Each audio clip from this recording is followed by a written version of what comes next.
केंद्र सरकारच्या विरोधात अंगाला काळे फासून अनोखे आंदोलन.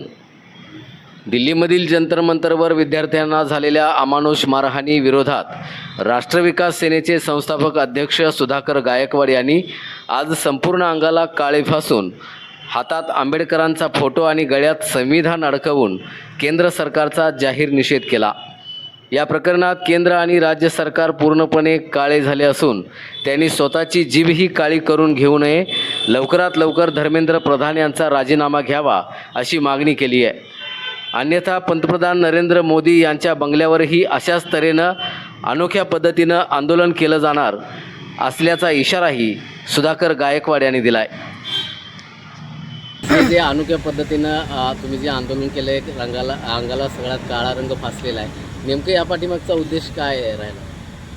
लाठी हल्ल्याचा निषेध म्हणून मी काळं अंगाला लावलंय आणि सगळीकडे भ्रष्टाचार झालाय. कुठंच शिल्लक नाही, कानात तोंडात सगळीकडे लावलंय. जीभ मात्र प्रशासनाची शिल्लक आहे तेवढी प्रशासनानं पाळावी. आता जीभ तेवढी आहे ना, तर जीभ जर प्रशासनाची जर काळी झाली तर यांना सगळं सोडावं लागेल आणि जनता हातात घेईल सगळी. त्याची जीभ तेवढी काळी झाली तर कुठंच जागा शिल्लक नाही. सगळीकडे मी काळ केलेलं आहे. हाताच्या तळव्यापासून पायाच्या तळव्यापासून मी काळं केलेलं आहे.